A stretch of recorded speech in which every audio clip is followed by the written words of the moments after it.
Station 51, engine 27, engine 32, truck 105. You're listening to The Fire Break with Steve Wolf. Welcome back to The Fire Break. I'm Steve Wolf. As you know, The Fire Break is sponsored by Team Wildfire, developing innovative technology for fire control. Check us out on the web at teamwildfire.com. Well, here we are in Boulder. It's a little bit snowy today. We've got about 8 to 12 inches on the ground, depending on where you are. But that's nothing, I'm sure, compared to what our guest today is used to. We've got Travis Abbey joining us all the way up in the Vancouverish side of Canada. And Travis has had the unfortunate experience of being trapped in the emergency services game for 30 plus years. That's a long time to serve. Travis, welcome to the show. How are you today? Thanks, Steve. Good to see you. Yeah, so you told me a moment ago that you've been doing emergency services related work since you're 18 years old. How did that happen? Most of my career has been in the wildfire side. I started when I was 18. I got recruited into a initial attack wildfire crew based in Kamloops, British Columbia, where I'm talking to you from here today. And I liked it, loved it, got into it. I grew up with it. I spent about 17 years doing initial attack as a crew leader with the local crew here, and that kind of brought us all across Canada and into the US a couple times doing fire stuff. And so it went sort of from that 3 or 4 person crew up to into the sort of the high incident management ranks, up to type 1 incident management.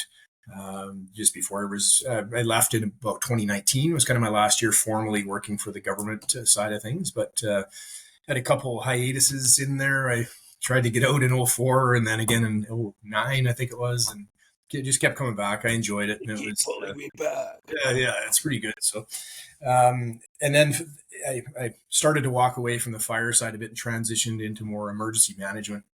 That was sort of the 2015-16, got wrapped back into fires again. And now I've been a consultant now since 2019 and working a bit of emergency management, doing response to emergencies, but in the emergency operation centers. But now a lot of my time spent with working with small rural or Indigenous communities doing wildfire risk reduction. And how do you go about it? Is it fuel mitigation or it's a bit removal?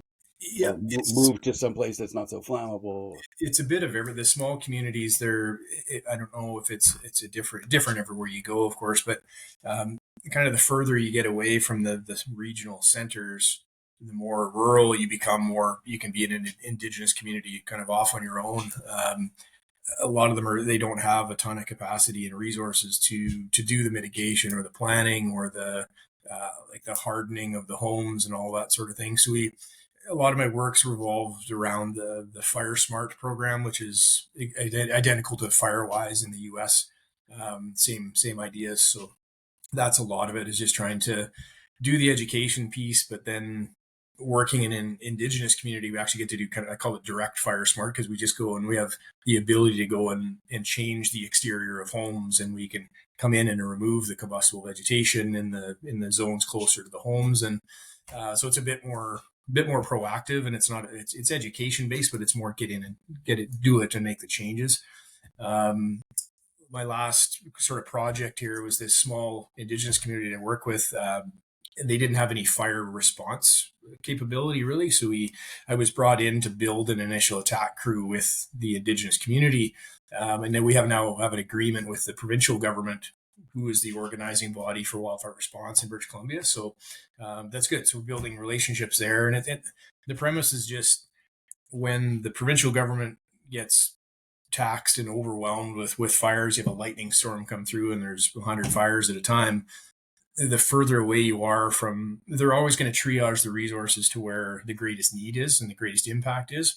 So a lot of times these rural areas, they just get less attention just because there's less infrastructure and less population there. So my pitch to the small communities is, you got to try to protect yourself the best you can, be as prepared as you can, especially to do the initial response stuff where it's not risk free, but it's a lot less complicated. If you can obviously get the fire under control when it's small, you have a better chance of doing that with your most local resources. So that's kind of that's the crux of what I'm up to nowadays. So you remind me of Yul Brynner in The Magnificent Seven, right?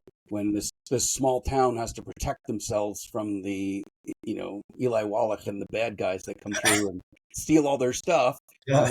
They get one expert, and he's supposed to teach the whole town how to shoot and how to handle that. And now Right. you have to go into this indigenous community of non-firefighters, and by yourself recruit and train a fire brigade. Yeah, and it's challenge. It's not without challenges. You have in a small community that just the demographics. You just don't have enough people there to. So we pick the most interested and the best people that we can, and it's good. We're hoping to draw some youth into the program a bit too. So there's that succession planning there. So they've just got, it's something that's always going to be in place there. I think so. We're into our. This will be our fourth fire season coming up in 2026. So it's been good. We haven't been crazy active this last year. We got dodged a bullet again, and we didn't have any activity except for one small fire, I think, which is fine. It's okay. So, it's good. Yeah. So there's this idea of, indigenous fire wisdom, or indigenous fire reduction programs that have been implemented for tens of thousands of years. Yep. But I think that, that presumption obviously is based on the same community living in the same place, for eons. But when you take a community and relocate them, as happened with many of these communities, that indigenous wisdom is destroyed because what they knew that applied to the place where they were ancestrally located may not apply to where they've been relocated. Yeah, that's fair. The community I work for right now, they've been in place for a long time, so they're pretty comfortable with the terrain, and they do cultural burning and what we would call prescribed fire or cultural burning. We try to be active in that in the spring and the fall, and a lot of our efforts have been for community protection, simply because the community is just embedded in the grasslands and the open forest. So it's it can be 40 degrees Celsius there in the summertime, and then the wind howls up and down the valley. So it's a scary place to be in the middle of summer, to be honest. So there's a need there to keep up with that work, and they're very active in it. So it's good. So when you show up, what's the recruiting process? Do you meet with the mayor, or how do you get into the community to start building that workforce? So my scenario is a little different. So I work for a natural resource corporation that is owned by the Indian band. So I was brought in by a long time. I used to fight fire with the fellow that brought me into the mix. They had a bunch of large fires affect the community a couple of years prior, and they're like, we have to get our own resources together because we can't just sit and wait for the provincial government to come and jump in when we know that they get taxed very quickly. So it was a pretty easy entry point. It was just come in. We've got some financial resources to make this happen. We have a handful of people that we know are capable and fit and that sort of thing. So it was kind of easy that way. Like we knew what the objective was. It's get in. We want to have an initial response crew. We built I think we class it as like a type 5 engine.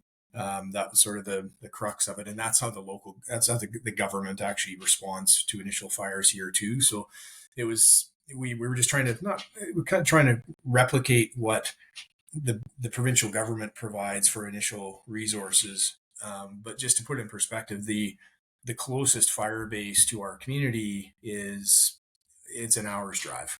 So, if they fly in with their 3-person crew and they can jump out and do some things, but if they have to drive to our community, they're an hour out. So obviously a lot of things can happen in that time. And that's where we come in, where we're there all the time. The guys have sort of day jobs anyway. So they're trained to be responders, so they can drop everything and go, and they're on site.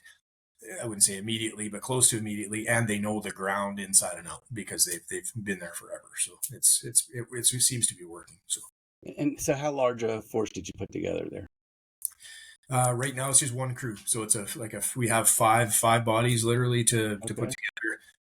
Our biggest challenge is the crew leader perspective, trying to get your best up and comers into that crew leader capacity, so you've got some adequate and efficient supervision for the crew, because things can go haywire pretty quick. So we want to make sure that you've got somebody on the crew that's got their heads up and looking around and not just tunnel vision onto the fire, and they're looking at the whole picture, and then they can coordinate themselves with the incoming resources, which happens fairly rapidly, and that can get complicated. So that's the key. We have a lot more labor pool potentially that we could draw from, but it's really that supervision piece is what I'm finding challenging. And we've got two core guys right now that are great, and they'll be the backbone of the crew moving forward. So.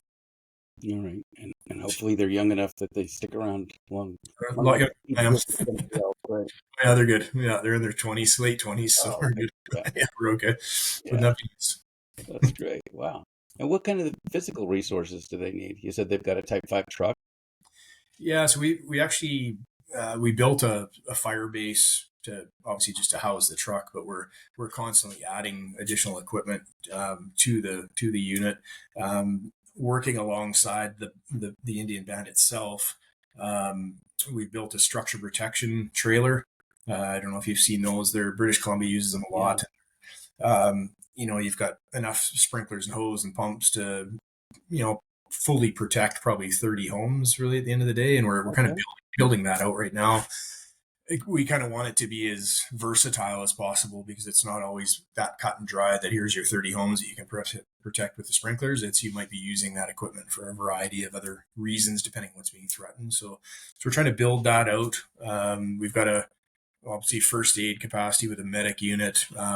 Because we're a natural resource entity, we've got an excavator and a skidder, and we're looking at having a dozer and all that bit too, right? So we've got the natural resource capability to support our actual fire crew, which is part of our sales pitch for it, because it's not just 4 guys in a truck. You get everything else that we're already using in our company. So it's it's good. It's working out okay. So we could always use more people, I think, but the concept behind it is sound. We've proven it.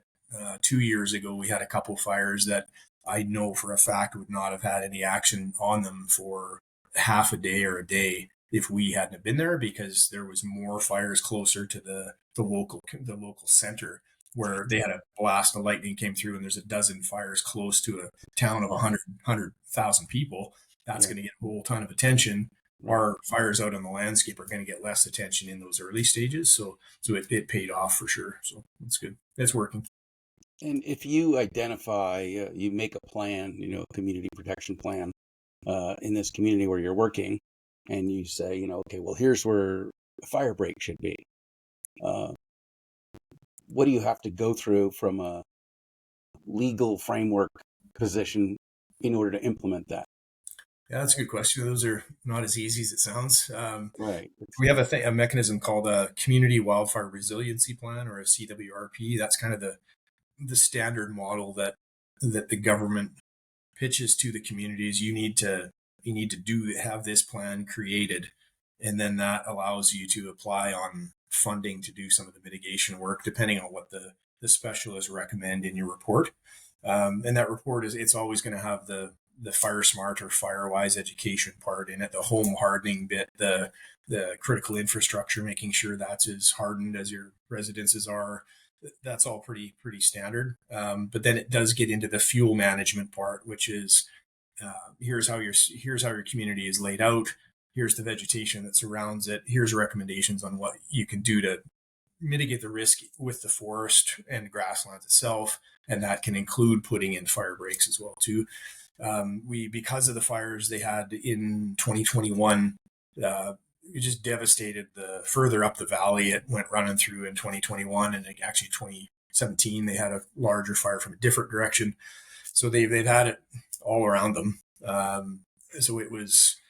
We actually had fire guards in the valley bottom that they used to run fire back up the hill in 2021. So it's working. It's all good. It aligns with the plan. And if we had to put a new fire break in because a fire came from a different direction, we would just do that. Like being on an Indian reserve gives you a little more flexibility that we can implement it. But as soon as we get into off reserve onto provincial crown land, then we got to be really careful, because we have to make sure that the province is involved in those decisions. And our pitch the whole time is that we need to be working together on this anyway, because the fire doesn't just stop at the end of the Indian Reserve. It does what it wants, So right. So that collaboration piece, I think, is what's been really important with with my role getting into the community, and the fact that I worked with the BC Wildfire Service, which is the government entity, that helped. That was probably, People on both sides of the property line. yeah, that certainly helped, because I know there's been challenges in the past, and there was maybe some hard feelings a little bit after 2021, because there were some thoughts that there could have been more effort right up front on the fire that ran away. And I can't remember how many hectares it ended up being. It was massive and caused a whole ton of damage. And that's what spurred the idea of, hey, we have to have our own response ability in the community. So that's where it all started. So, and that's probably not a unique situation of no. Small remote communities, right? The vast majority of Canada is small remote communities, and yeah, 3 or 4 yeah. towns, right? Well, it's all relative. We call ourselves a remote community, but honestly, we drive on the Trans-Canada Highway right into the community. We're 35 minutes from a town of 100,000 people. So is it remote? Kind of is. You're sort of, but there's Indigenous communities that are far more remote than we are, and I can't imagine the challenges they have, and which makes me believe they even more so need that capacity to do that initial attack themselves to start with. And if it gets out of hand and they can't contain it, then that is what it is. And then the government has to come in and support that. But you need to, I truly believe you need to have that initial response to give yourself the best chance of just trying to contain it as early as you can, because you can get into the climate change and the bad forest practices over the last 80 years, all that sort of conversation. Once the fire gets up and running, there's lots of opportunity for it to run away. So you have to get it early. And that's the premise of what we're doing. If the fire gets up and running away in our community, it's not going to be much different than it was before. It'll be a collaboration with everybody trying to figure it out. It's just that the early stages, we're just trying to do it differently and a bit more efficiently, maybe. So you've got some people down in City Hall who create a soft mandate that communities create their CWRP, right? Yep. And then they fill out the paperwork and they create the plan, they send it back, and then they get the checkbox, and none of that does anything towards stopping a fire. Yeah, So I think you got to have that boots on the ground trained people that you've created. Well, and the response is just one part of it, as you know, Steve. It's also that you have this plan in place, and it speaks to, yes, you should have a response capability. Your fire department should be robust. Your home should all be fire resistive. Your landscape needs to be fire resistive. You need to harvest the forest. You need to cut the grasses. Like, there's a lot to it. Yeah, and who's going to do all that, right? Yeah, well, in a lot of these communities, they don't have, you don't have enough people to do that. So there's only so many consultants running around, and you get the plan in place, but unless you have somebody to implement all the recommendations in it, which can take years, it's tricky, right? So our government here has been pretty supportive over the last number of years. You have this plan in place. That's kind of the standard document. Now, here's a funding pot or two that you can apply to at least start moving down the road of trying to make fulfill those recommendations, right? So and then we get into the forest management part. That's complicated. It takes a lot of time. It's not very cost effective. It takes a ton of work and a ton of coordination and supervision and all that. It takes a long time. And I think any forester out there that's been involved in wildfire risk reduction over the years, it's a clunky process. It takes a long time, and we've been doing it in very small parcels for years, like a hectare, or let's call it an acre to 5 acres to 10 acres, in little postage stamps, we call it, around the communities.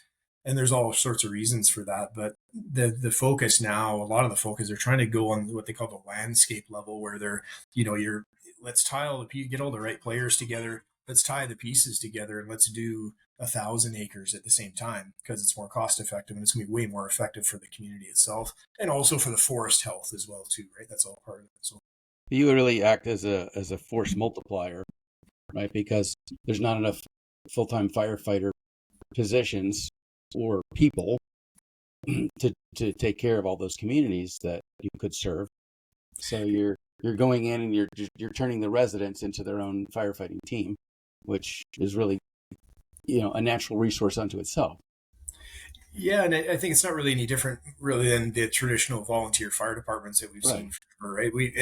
To be honest, we have that in our community as well, but their focus is on like the residential structures and that sort of thing, where our wildfire crew is kind of a separate entity to make sure that we're responding effectively, not just adjacent to the community, but miles and miles away from it, wherever it makes sense for us to get deployed.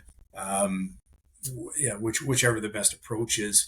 So we've kind of got both, but building a fire department is challenging as well. It's got the same challenges. So we're doing a bunch of cross training and making sure that everybody can work with one another and going that way. But it's a lot. It takes a lot to keep it together and keep the motivation behind it and it's really all about people. You've got to have the people to do it. And I say over and over again, you can put $1 million in my bank account, but I can't build you a fire department. I can't build you a wildfire crew without the people. You got to have the people that are interested in it and capable. And that's not always easy. So, and then so you identify them, you recruit them, you train them, and then they've got to practice. Yeah, it's good, and it's kind of a youth development sort of thing too. It's like there is a career in wildfire if you want that. It doesn't necessarily have to be with us, but you could start with us and get a taste for it, and then if you get onto the bigger crews or the government crews, that's all good too. And there's never enough bodies around to fill all the boots. I don't think so. I was just going to ask how many Travis Abbeys there are. It sounds like there's literally thousands of communities that could use someone like you to come in and organize the local resources and train people. Yeah, I hate to say it, there's maybe fewer and fewer. A lot of guys my age are they've stuck with wildfire with the agency that they work for. So they're most of my long-term buddies I grew up with them from age 18 sort of thing, and they're still in the business and they're close to retirement. If you've got a good agency gig, you're maybe going to stick with that. There's only a handful of people that jump out and do the consulting side of it. So it's and then you take a small community that might not have any fire experience in it. There might be somebody trying to do what I'm doing without that background, which is fine. We're not building rockets, but it takes time and energy, and having the background helps. But to answer your question, it's not an unlimited supply of individuals that can go into a community and embed themselves in there and help them through these processes. So. But it sounds like that's almost what's necessary. It's not. It doesn't sound like you could replicate, your impact on a community, with a video that you send out or a course package work. Like this is real, people work.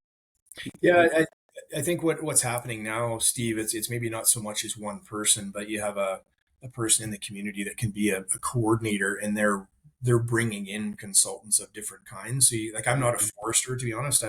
It's been wildfire suppression my whole time and operations, but it's not traditional forestry. So the communities have to bring in a forester to make those fuel management plans.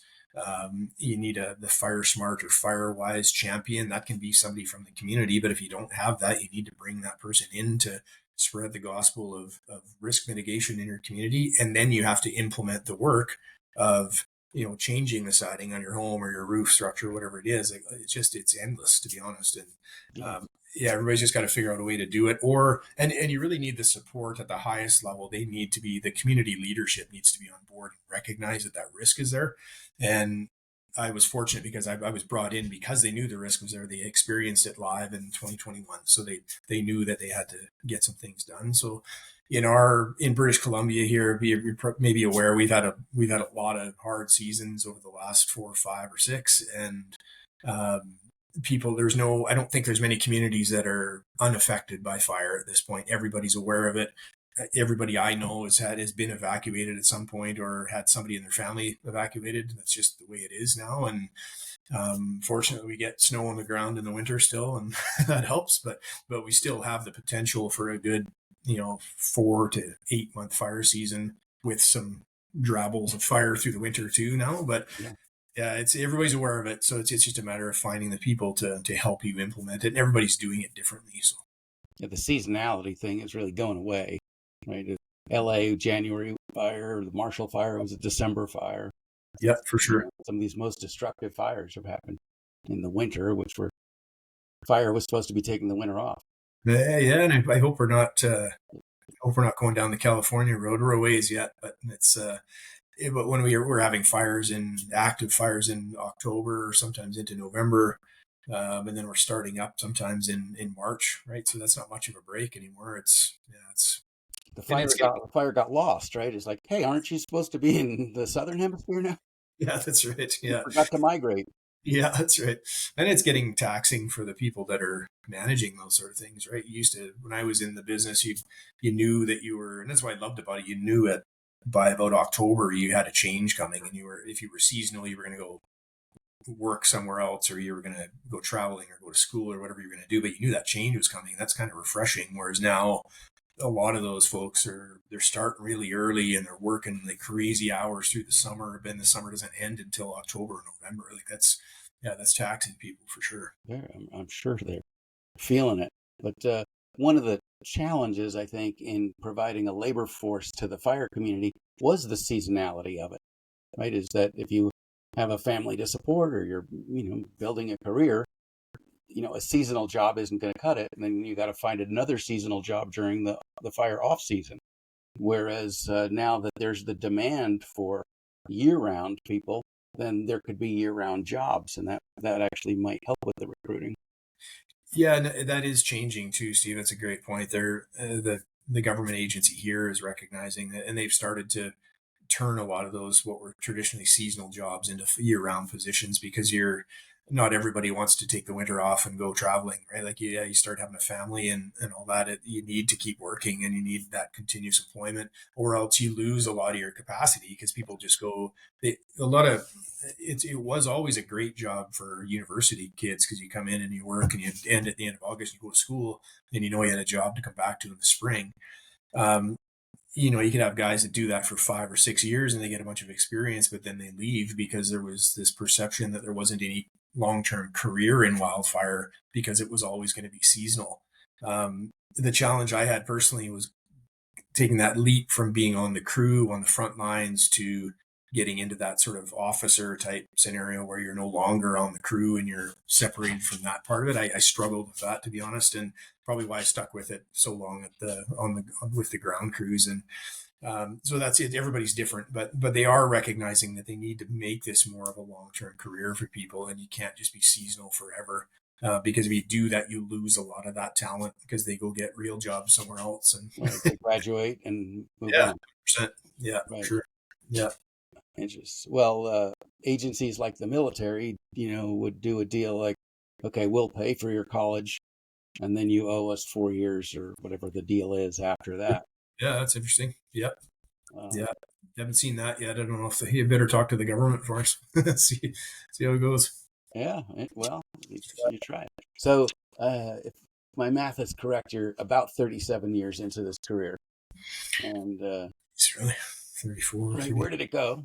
36 with a couple breaks in there, but yeah, it's Right. been. I've always had my finger in the fire or emergency stuff for the whole time, essentially. And So yeah, sorry. what's changed is what I want to know, because people who are still in college and started doing this 2 years ago, they really only know what it's like now. But having done this nearly 4 decades, you've seen the impact of the change in climate, and I'm wondering, what do you notice? I think what I really noticed when I started out doing initial attack, it was always we started out as primarily a helicopter access crew, meaning you were out where the trucks couldn't go, and we did that. I was on that crew for 3 years, and that's all we did was a helitac response fires. So you were out in the landscape, and it seemed to me back then that the most of the fires were out on the landscape. They were out in the forest, right? They were out there. And the odd year you'd have one in town. It'd be close to town. And I think I started in 1990. I think it was 94 before I saw any real community interface impact in a town in our province. And then since then, it just seems like it's kind of when I was in the coordination center in 2019, I was managing a base of 60 people, and part of my job was to be the coordination officer for a week at a time for our district or our zone that we were placed in, and responsible for response to all the fires within. And what was crazy is the fires that were out on the landscape, you kind of triage those right away. They're like, well, that one's too far away. We're just going to leave that one now.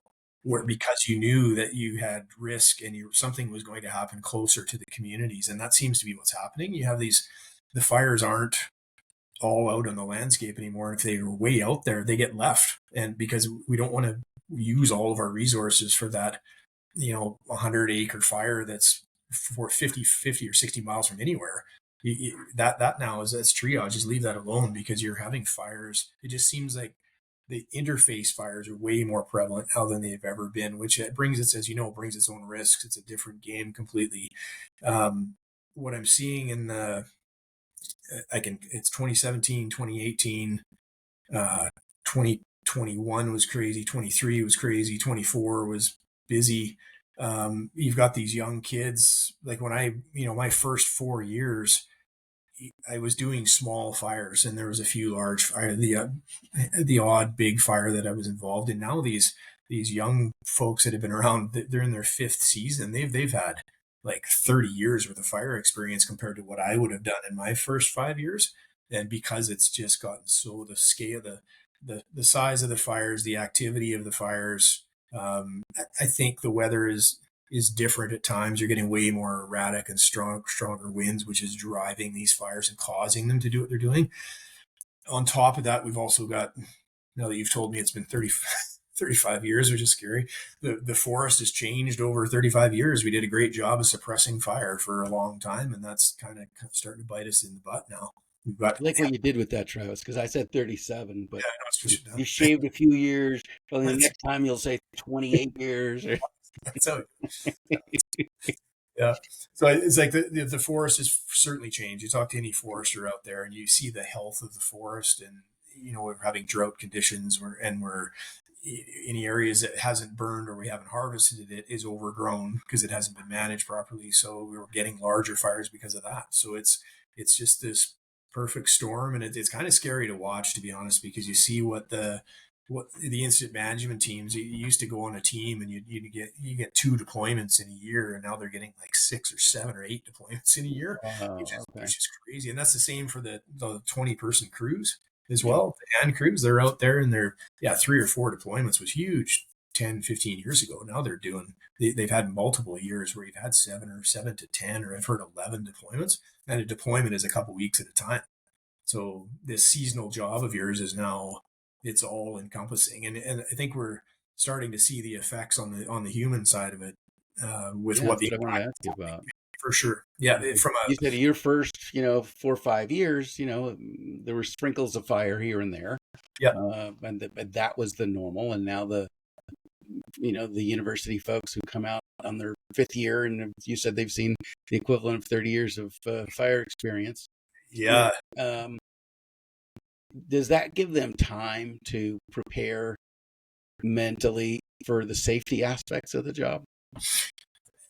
It's funny, like in society in general, I think mental health is coming to the front of the fire world as well too, and I think that's part of it, because when, in my first 5 to 10 years, I never thought it was taxing, because it was enjoyable, and it wasn't overwhelming. Like you'd work and you work hard, and then you come back and you wait for the next one, and then maybe you go and you work. Now the crews are, you do a 14-day stint and you come home and you get your mandatory 2 or 3 days off, and then boom, off you go again. That's okay for some people. Like some people like it, but imagine if you work nonstop for your entire summer, and then you have to stop, and now you got to go be a student in university, or you've abandoned your family basically for the last 4 months straight because it's been so busy. That's hard on everybody. And I think I know the BC Wildfire Service, which is the government agency for fires here, they're really taking the mental health side of things seriously, because they've had crew members reach out to say, hey, I'm struggling because of this. It's, we're not just putting out fires in the forest anymore. Now you're running fire through communities, and you're seeing people who've lost their homes, and like all sorts of terrible things going on, and it's just not the same. So the mental health piece is coming to the forefront rapidly, and they're doing the best they can to try to make services available to everybody, to make sure that you've got somebody to speak to about this, because I've read articles about that where you're on this crew and you fight fire all summer and you're rah rah rah, and then the season ends and now you're alone.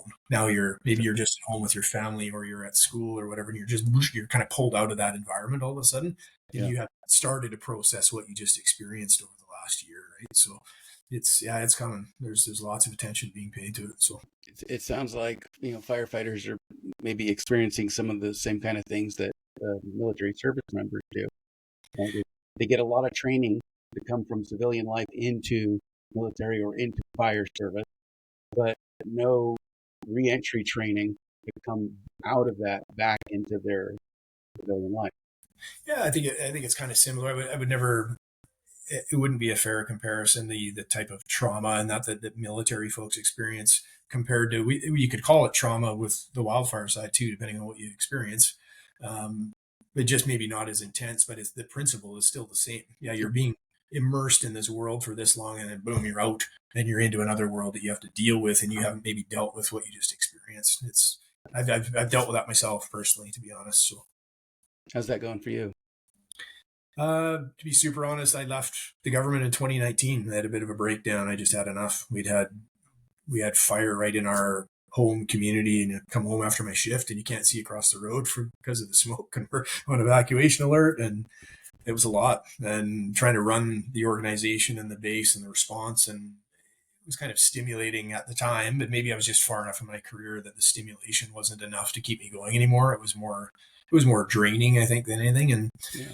I got to the end of it, and I was just the end of that season, and I just kind of had enough. So I was ready to step back from it. And fortunately, I could see the window coming where the fire prevention side of things was in the area I was living in at the time.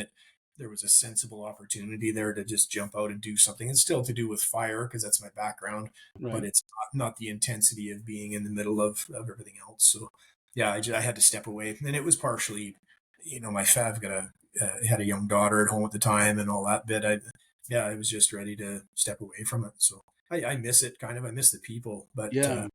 the grind I don't at this point. Right. I think, the consequences of trauma don't really accumulate while you're in the environment with the other people because you're all sharing it together. It's what you take home when you're alone that really, seems to have the hardest mental health consequences. Yeah, I think that's fair, and everybody is affected differently by it too, right? And I think I'm the guy that just sort of takes things. I wear things in my personal life and my work life. I just wear it. I take it personally, and I try to do the best I can. But I wear the outcome of it, and that's whereas I have good buddies that have fought fires with me since I was 18, and they just whatever, they just carry on and off they go, or so they say. Maybe it comes out later. Yeah. Maybe they're Right. hiding it, but we'll see. So, but even that's funny though, because one of my good buddies, he's the most stoic individual that I've ever met, and has never said anything about any sort of impact that it's had on him until the last year or two. And I can see it in him. He's older than I am, so he's ready to retire, and he's ready because he's had enough, and he's just I'm out. Wants nothing to do with it anymore because they've been through some hard years, the last 5 or 6 in that organization, and it's when you're burning complete towns down, and you have this feeling of. I was thinking about before this call today, Steve. I was thinking about the impact of all of this that's been going on, and I think really what it was the lack of control. Like I've had lots of situations, whether I'm on the ground out in the field and the fire's running away, or you're in the command center and you've got way more fire on the landscape than you have resources for. Like that's that lack of okay, we're losing right now, and we have to still try to make good decisions, but we're losing, and there's no denying that. And I'm seeing my friends get beat up a lot because they're losing. Maybe, and I think it's fair to say a lot more than we used to for all the conditions we talked about or all the reasons we talked about. Like it's getting complicated for sure. I think the mental health toll of losing, is based on how you frame the challenge, right? And if you say our goal is to win, which would be nice, then Yeah, you're gonna be disappointed a lot of the time because nature has a lot more resources on the wind and fuel side than you have on the suppression side. they certainly do. Yeah, and I think that's the 2003 was my first we had lots of fire on the landscape right around our community and across British Columbia, and literally in our right adjacent to our hometown here. And I remember standing there watching this fire just go screaming down the hillside. I'm standing on the highway watching this thing and just going, "Oh my God!" That was the first time that I think that was one of the first times in my career where I was like, "There is nothing we can do here right now. You just get everybody out of the way, and you work kind of from the tail end and try to do what you can, but you just get out of the way until the weather changes." And the Yeah. wind was giving her, and when the wind died down, then we could kind of get in there and do something. But when it's up and running, you just get out of the way. And that's maybe it's not about winning or losing. It's about realizing you don't actually have control over what. That's right, and that's where I think maybe there's an opportunity to help, incoming fire service members with their mental health by reframing what the challenge is. Your challenge is not to win. Your challenge is simply to do the best you can that day, Sure. and you're not responsible for the outcome. Just like, when I was a paramedic, if somebody lived or died, I was not responsible for the outcome. I was responsible for just following the protocols of what you're supposed to do under these circumstances. Right. But what happens ultimately is, driven by forces way beyond you. Yes, sure. No, Right. absolutely. Right. They may have had a heart attack, but you don't know that they've also had, growing cancer for 12 years. So it's not that you didn't do CPR right. Right. It's like there were just other things going in play. Yep, that's And fair for sure. Yeah. so I think if young firefighters understand, you're not responsible for these houses, you're not responsible for these lives. Yes, it's true. If you fail, these houses will be gone. However, that, Yeah. right. But you didn't create these circumstances. You're just coming in to do the best you can to help. Yeah, for sure. No, absolutely. It's yeah, I think maybe coming in fresh now, you've seen, or if you've been in it the last 4 or 5 years, hopefully that message has been passed to them that you realize that this is absolutely absurd and it's out of hand. So you just get in there and do the best you can, and the safety component is paramount now because of the activity we're seeing. It's like we've had fatalities in Canada recently, and that was new to us, to be honest, and hard to see. And even being on the outside of it, it was heartbreaking to hear it because it's didn't really happen in my career when I was there at all. And Mm-hmm. the last couple of years, we've seen fatalities, and it's I keep saying it's trees and houses. You can read. And automobiles, right? It's Yeah, like a lot of people are killed, in transit to a fire, for sure. Yeah. and then falling limbs. So it seems like really trees are the problem here, right? Because they're they're creating the fire and they're killing firefighters with their widowmakers. If we could Well, just get rid of the trees, we wouldn't have the fire problems. there you go. Yeah, but that kind of leads to the point though that you're like, you're rushing out to this incident, and what are you saving? You're Right. hopefully people out of the way. That's the priority one, is getting the humans out of the way of the fire, and then the homes and the trees. I think the trick though is there's so much pressure on the resources. The general public doesn't understand that there's finite number of resources. Right. There are a lot of situations where you don't have any control over what's happening, and Mother Nature is going to do it for you. And I think when it's your home that's burning, or your family's home that's about to burn, and you look out the window and there's no firefighters out there trying to save it, and that's hard. Like, I know my buddies that are still in the game, they've been dealing with that side of it too. There's a ton of pressure there to do everything you can to save homes, and a lot of times that's not possible. And I think Yeah. it's hard to accept as a landowner, right? So Yeah. Well, based on the magnitude of the threat now, and seeing massive fires coming up that you're just not going to tame. Um, the focus now really is on evacuation, for sure. which Yeah. should be preceded by evacuation route hardening, but often it's not. Yeah. But there's not a lot of time dedicated in the firefighter training curriculum to conducting evacuations versus fighting fire. And now that we're seeing this switched where evacuations have to go well in order for lives not to be lost, I wonder if we're going to see more training on that side. Well, that's an interesting point, Stephen. In our agency here in British Columbia, that my whole career in Wildfire, we weren't the ones implementing evacuations, and they still don't. they stick with fire suppression. It's control the area, do the work you can, manage the aircraft. The responsibility for evacuation is put on the local police force, Yeah. combined with the local government. And in rural areas in British Columbia, the local government has just about no capacity to do evacuations. So we're relying on search and rescue teams to come in and work with the police force to do those evacuations. So it's complicated. The other challenge with evacuations is what people are finding. There's criticism of the fire response efforts when the fires are all over the place and they're burning communities, and the after action reviews are all like, where the hell were the resources? Why were they not protecting my home, and my home burnt to the ground? So the part of the challenge now is it's going to get harder to evacuate people because people are going to stay behind. Which Because is they want to save their homes.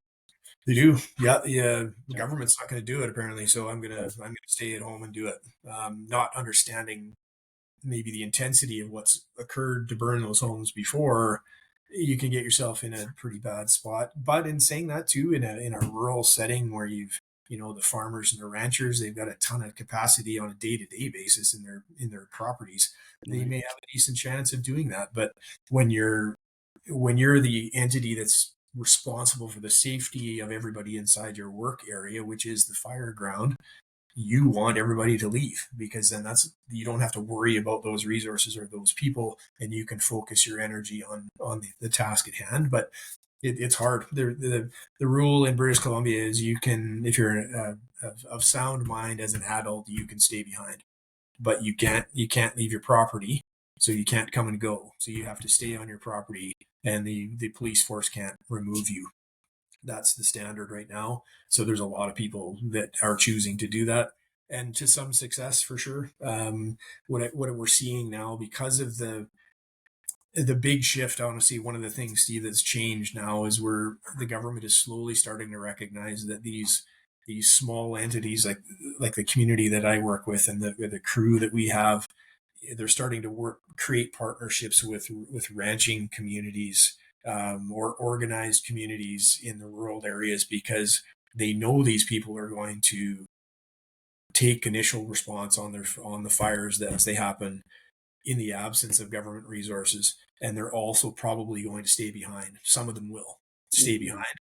So rather than just cause this battle that occurs during the fire where you're not supposed to be here, you got to get out, this is our fire, we got to manage this, and the other side of it is, this is my home and you guys aren't here, and I'm going to try to protect my home. You need to have you and 30,000 homes. Yeah, you need to have those relationships need to be developed, and if you can organize the people that are going to stay behind anyway, I think that's a better, train them and organize them and be coordinated with them somewhat, is going to help you instead of hinder you. And I think the government's starting to recognize that they're not going to stop people from staying behind. We have a ranching community just south of our town here. They had fire on their back door 2 years ago. The ranchers were huge in the response side of it. They knew the ground. They had heavy equipment. There was fires all over the landscape, so they knew that resources were slim. So they were out working in conjunction. They had some tough times to start with, but they now have a relationship with the government agency for fires to start to just provide a better response and try to keep everybody safe and coordinated with one another, because those people are going to stay behind anyway. So you got to work with them. Right. Again. So you're going to figure out, how can you support them in being successful and 100%. staying behind. Yeah. Whereas I recently saw, government leaders basically trying to scare people into evacuating by saying, if you want to stay behind, that's fine. Please send us a copy of your dental record so that we can put the right body in the right grave marker. Yeah, and it's funny. It seems okay. That's good to hear. That's in the States too, but it's here too. It's hard because there are people that should not be staying behind. There are scenarios where if your houses are all crammed together and there's already an interface fire running through the community, that's not a place for any humans. Even the responders probably shouldn't be there, let alone random folks that are trying to stand with their 3/4 inch hose on the roof trying to hose the roof off like that. from a responder perspective, that's a nightmare because that person becomes your responsibility, right? You've got people that arguably shouldn't be there. It doesn't have to be the fire that takes you down. It can be the toxic smoke that takes you down. It would take you down first. And maybe people don't recognize that, or they don't maybe realize the intensity of what's coming. They might not fully understand the weather that's coming. You throw a 50 or 60-kilometer-an-hour wind behind things, you should probably just get out of the way, and you should have packed your bags and you should have left. And yeah, the police force will be like, yeah, give us your dental records because we got to find you. And that's not wrong, but No, it's not. they're doing whatever they can to clear the area of people because that makes it easier in the incident to just deal. You get enough problems trying to put the fires out or keep the homes from burning one another. That's that's enough of a challenge without having humans in there that probably shouldn't be there. Yeah. I think I'm more of an advocate for people that are equipped and trained and maybe in a better environment where there's more space in between homes, like in the rural areas and acreages, and that you can harden your homes easier. You don't have running forest right to your home. You don't have 12 homes all mixed right around your home. That's going to so it's that you have a better opportunity there for the local person to be there and maybe have some effect. But you get into these urban areas, there is, just get out of the way. And it's going to maybe go bad anyways, but you shouldn't be there because it's a tricky thing for sure. Yeah. I think they've been doing some, demographic profiling on the types of people who stay and the types of people who leave. Yeah. And younger people, because they've seen more negative outcomes, would be more likely to leave. Yeah. Whereas somebody, who might have been in the area for 34 years, they've successfully fought fires in the past. Yeah. And they have this idea of what that fire is going to look like. And then so they are now emboldened to fight the next fire, not realizing that the next fire is going to be nothing like they've ever seen. Yeah, that's pretty fair for sure. Yeah. And honestly, if I had a 5-acre piece of land somewhere and I had my house on it, I would make sure that it was fire smart or fire wise and hardened, and my accesses would be hardened. And I would probably stick it out there if I had water resources, if I had the ability and had some help maybe with me, I would probably do that. But in where I live in the urban center in Kamloops, British Columbia, then if heaven forbid we had fire come into my neighborhood, I would be gone. I would not stay here with homes all around me on fire. It's just a toxic soup and don't need to be in the middle of that. So let the fire guys figure it out. An urban conflagration is really a wildfire where the houses are the trees. Yeah, that's not a place for untrained and unprotected humans, right? So yeah, the insurance is the other part of it that plays into that too. I've fought fires around people who I'm staying because I don't have the insurance, so I have to stay to protect my home because if I lose this over. And on a personal note, my cousins lost their home in 2003 to wildfire and did not have insurance because he lived in a rural area surrounded by forest, and he had a welding operation based out of his house, and the insurance company's like, no, it's too high risk, we're not going to insure you, and they lost everything. It happened just like that. So mortgage was in place, right? They had a bit of a mortgage on it, but no insurance, so they had to start from scratch. They got a ton of help. They had a bunch of different societies showed up and helped them rebuild, and it was great from that standpoint. But they didn't have time to. All they grabbed was their business computer out of the house, and they lost everything. So it's just you back that up to the cloud. You don't even need to bring that. Yeah, that's right. There you go. Yeah, that was in 2003, though. There's a cloud around then. I don't know. Internet was just not really, like not for you and I. No, that's right. Yeah. Fascinating. I remember somebody, had their hard drive crash, and they said, "Well, I'll just call the FBI. I'm sure they have a copy of everything." Yeah, there you go. That's a good point. Yeah, that's funny. Thank you so much for sharing, your experience and the things that you're working on. I think that what you're doing, I would love to see replicated more and more by people who are, at the back end of their formal fire service career, to be able to take their experience and their wisdom the way you have and bring that to communities that really need it. So thank you for your service there. I appreciate that, Steve. Yeah, awesome. Great to meet you. You as well. All right.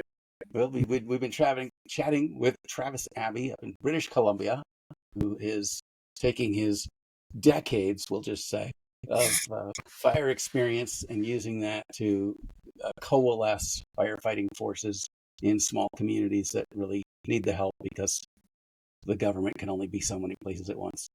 And thank goodness for that sometimes, honestly. You've been listening to The Fire Break. I'm Steve Wolf. We're sponsored by Team Wildfire. And until I see you next time, be careful, be prepared, and take some advice from Travis and be ready to fight, but be ready to leave. Take care.